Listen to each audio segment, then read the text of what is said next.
Chairman Peters, Ranking Member Paul, distinguished members of this committee.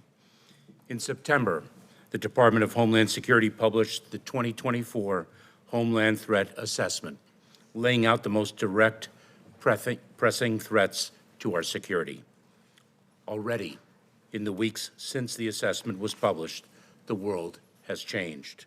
Hamas terrorists horrifically attacked thousands of innocent men, women, and children in Israel on October 7th, brutally murdering, wounding, and taking hostages of all ages.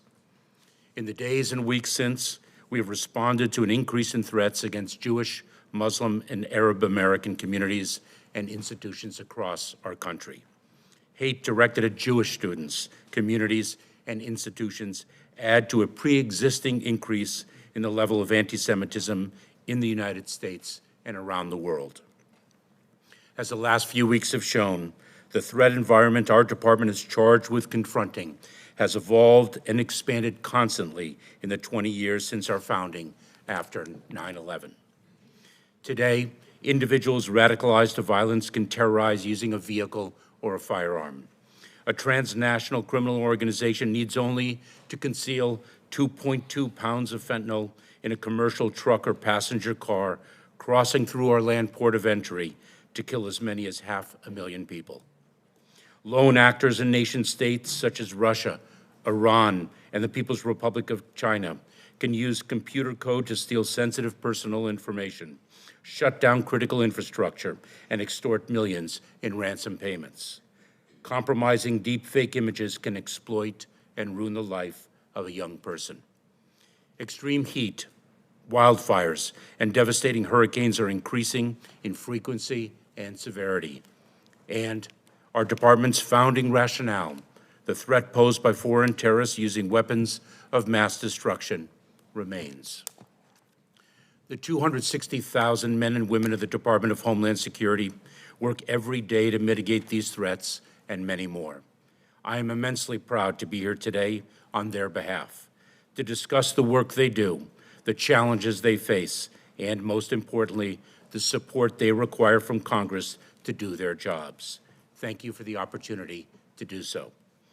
I would like to focus today on two such means of critical, urgent support. First, Congress must not allow key DHS authorities to lapse.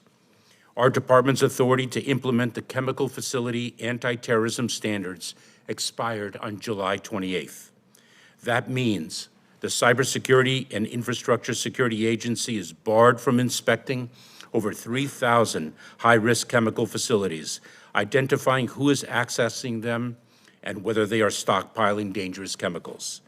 Historically, more than a third of inspections identify at least one gap in a facility's security.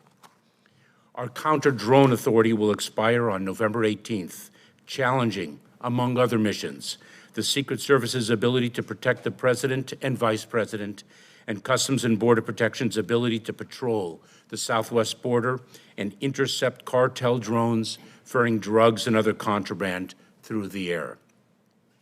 Our department's Office of Countering Weapons of Mass Destruction Authority will expire on December 21st. That would hinder our ability to detect biological and illicit nuclear material threats and safeguard against the use of AI in the development of biological weapons, as President Biden charged us with doing yesterday in his executive order on artificial intelligence.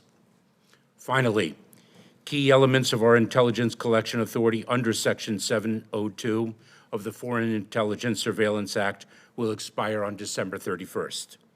Expiration would leave our country vulnerable to attacks supported by American citizens, and it would cripple our ability to identify and secure American citizens who are the targets of such attacks. Renewing each of these four authorities is common sense, bipartisan, and critical to our national security. This is not a moment to let our country's guard down. Second, we need Congress to allocate sufficient resources to enable our nation's frontline officers to carry out their difficult jobs and keep the American people safe. 2 weeks ago, our administration requested critical supplemental Homeland Security funding that would help do just that. This funding package would allow us to more effectively combat the scourge of fentanyl, stem the impacts of historic migration, and accelerate work authorization for eligible non-citizens.